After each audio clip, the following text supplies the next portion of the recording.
Well, seeing as it's another day that ends in the letter Y, it must mean it's time to look at another loco. And here we have one. From Hornby, as you can see, part of the railroad range, and she is a Class 47 in Virgin Trains livery, as you can see just there. And the railroad range, as we've already seen, can be quite impressive, with locos such as the Evening Star, which is just here. This is a railroad model, and absolutely incredible she is too. So I'm going to see what this particular railroad model is like. Now I know that she's going to be more basic. She's not going to be as impressive. I just know that because I've already seen a few other reviews on her and stuff. But I have plans for her, you see, and I couldn't complain because she was either 24 or 26 pounds, which for viewers in America and Australia is about $40 or something like that, just over $40.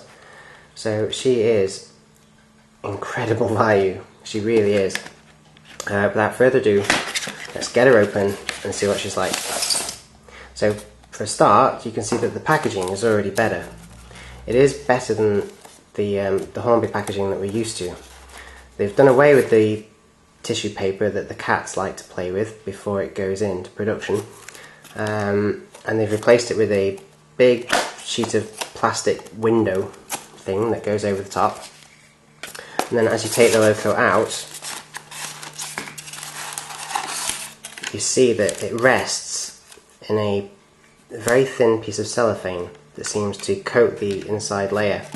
And this is better packaging. It's not as good as V-Trains or Bachmann or Helgen, but it is better. It's a slight improvement.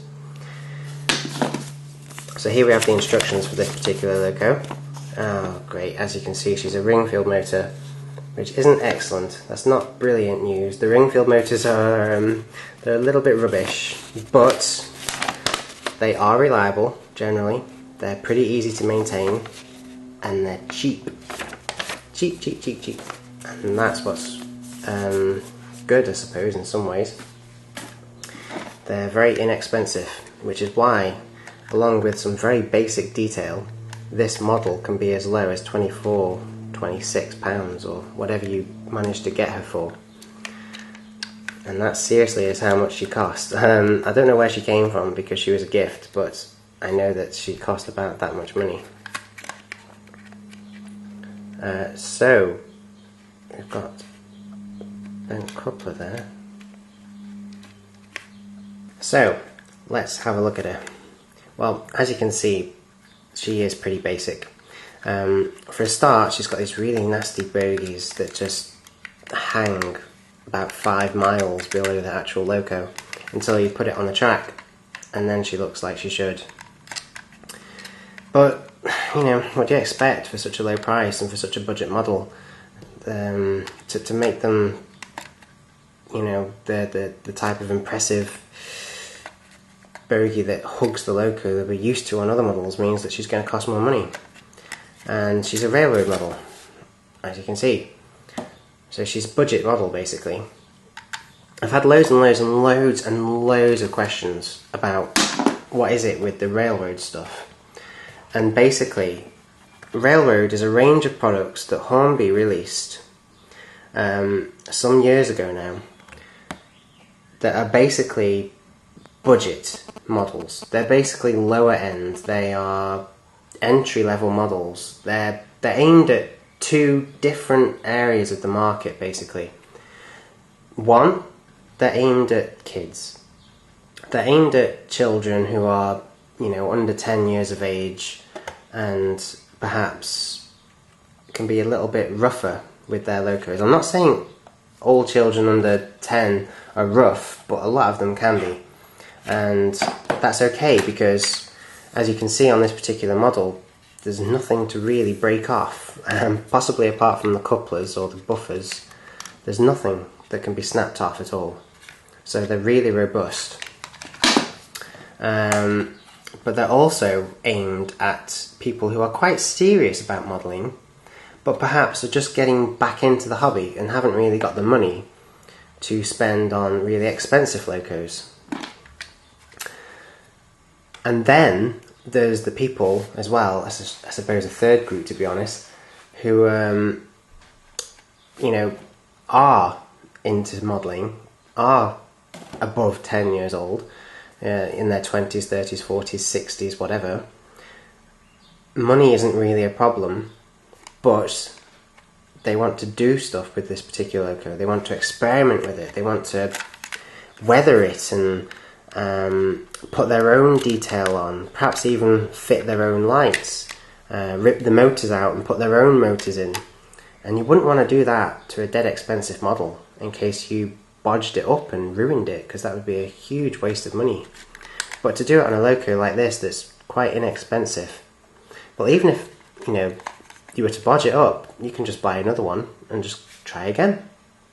And that's basically me. That's what I'm going to do. I am in that third group. I want to put my own detailing on the ends, because as you can see it's very basic. I want to get holes drilled here and lights fitted from express models, link just there, and I think once I've done that and she's got lights, detailing and she's been weathered, she'll look pretty good. So the only question that remains then is, how well does she run?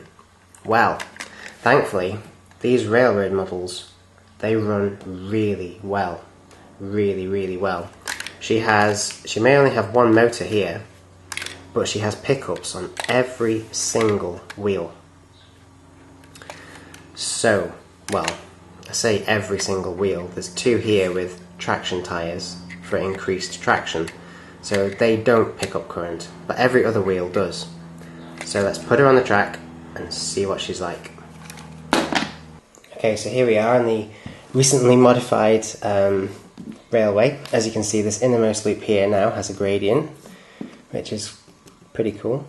So, DCC line, DC line, DC line. So I'll put her on this middle one here, seeing as that has third radius curves all the way around, which is really nice. So let's just put her on, make sure all the wheels are properly on the track. And the easiest way to do that is to just hold your thumb and a finger on either side of the loco, squeeze till you can feel the bogies, and then, that sounds rude, doesn't it? And then just basically rock the locomotive from side to side. And if she doesn't move, there's a pretty good chance that you've got all the wheels on properly. So let's give her some power and watch her go. And there she goes. She really is running really well. Power is set at not even 12 o'clock, at about 11 o'clock, which is quite low for these DC controllers, but she's handling it beautifully.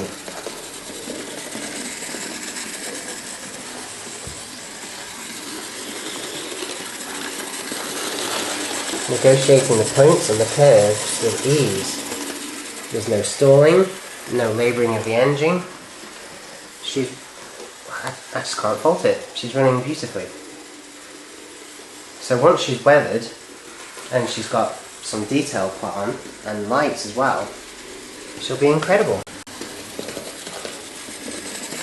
Just give her a bit more speed. Oh yeah. She's great.